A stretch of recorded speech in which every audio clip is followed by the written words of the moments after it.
سلام دوستان و همراهان گرامی، امیدوارم هر جای دنیا که هستید حال دلتون عالی باشه. خب بریم سراغ قسمت دوم از آموزش گواهینامه آلمانی. اما قبل از اینکه آموزش رو شروع کنیم ازتون یه خواهشی دارم دوستای گلم. رفقای گلم، انقدر باید این بوگنا رو تمرین رو تکرار کنید که اگه نصف شب ازتون پرسیدن که حق تقدم با کیه، خب بپرید و بگید ماشین سمت راست.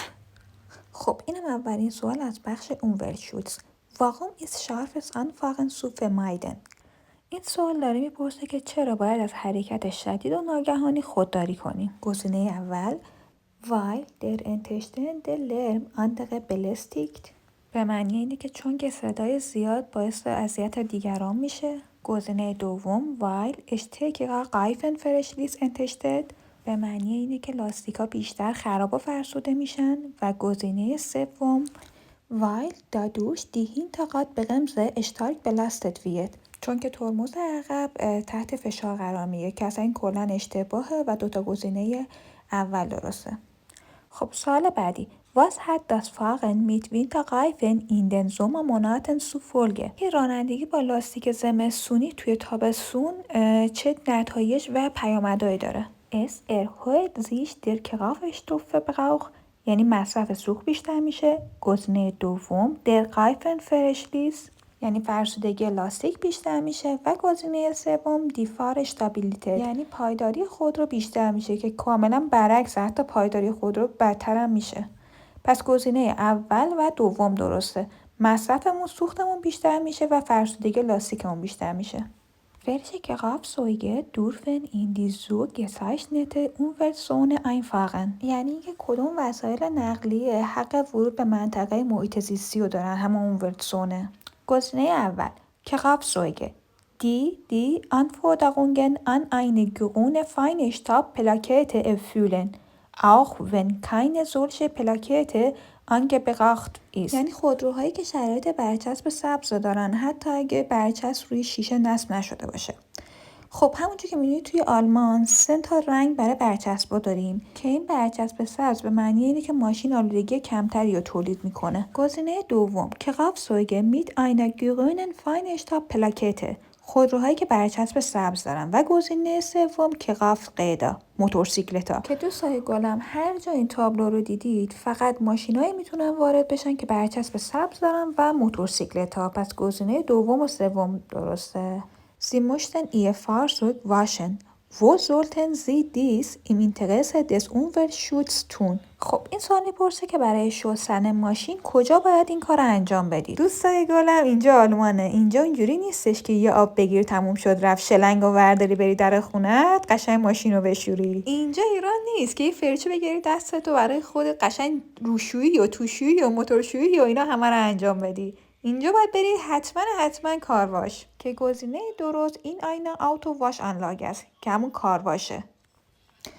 Was erhöht den Kraftstoffverbrauch Ihres Fahrzeugs deutlich؟ یعنی اینکه چه چیزی مصرف سوخت رو به طور قابل توجهی افزایش میده. گزینه اول die Benutzung der Sitzheizung، استفاده از گرمکنه صندلی. گزینه دوم در کلیماانلاگه که همون استفاده از کولر یا تهویه میشه. و گزینه سوم دس ناویگاسیون گرتس که استفاده از همون جی پی اسه که اصلا استفاده از جی پی اس ربطی به مصرف سوخت نداره. که گزینه 1 و 2 درسته که گرمایش کولر مصرف سوختمون رو بیشتر میکنه. Wodurch erhöht sich der Kraftstoffverbrauch Ihres PKWs؟ خب این سوال هم مثل سوال قبلیه. اینم میپرسه که چه چیزی مصرف سوخت شما رو افزایش میده. خب بریم سراغ گزینه ها. گزینه اول durch zu hohen Reifendruck، به خاطر باد لاستیک زیاد که اصلا همینجا اول کار اصلا داره بهتون سیگنال میده. این گزینه اشتباهه، چون که باد لاستیکتون اگه اوکی باشه مصرف سوختتون رو کمتر میکنه. گزینه دوم durch Dachgepäckträger oder Skihalter که همون باربند یا جای اسکیه که روی سقفه.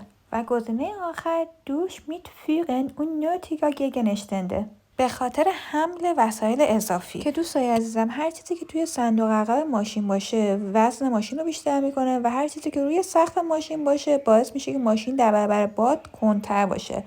یعنی یادتون باشه باد و وزن یعنی مصرف سوخت بیشتر.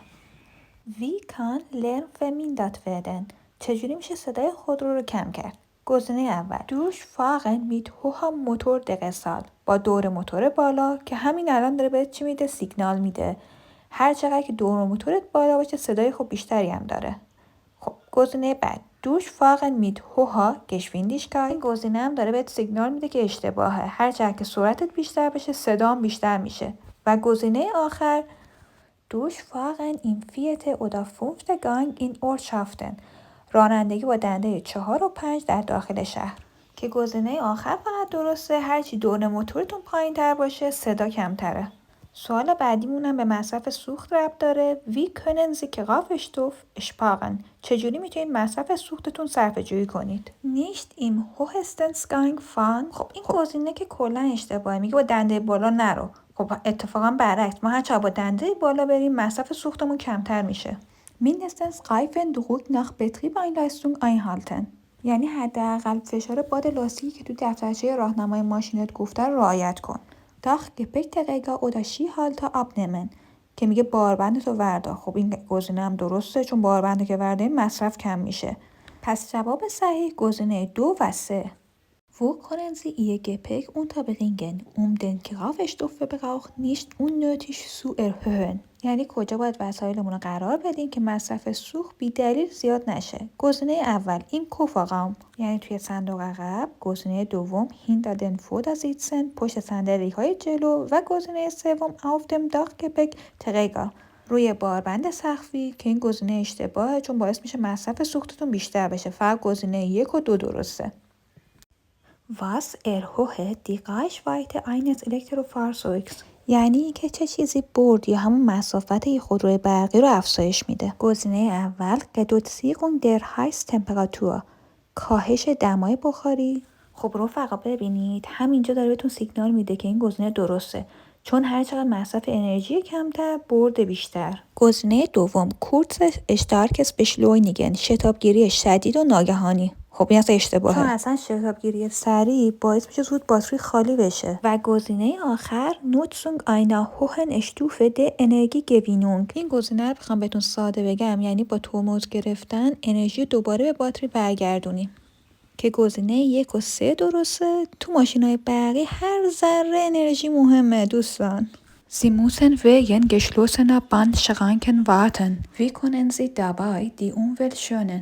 به خاطر عبور قطار مسیر بسته است و شما باید منتظر بمونید، صبر کنید.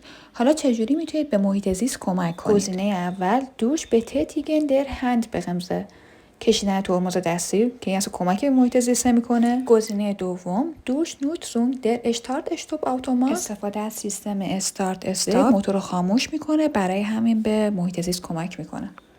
و گزینه آخر دوش einlegen des ersten Gang که معنی دنده 1 گذاشتنه که هیچ کمک به محیط زیست نمیکنه. که اینجا فقط گزینه 2 درسته. خب دوستای گلم اینم از بخش امروز. امیدوارم که براتون مفید بوده باشه. اگه براتون مفید بوده این کانال رو سابسکرایب کنید و زنگوله رو فعال کنید. شب و روزگارتون خوش.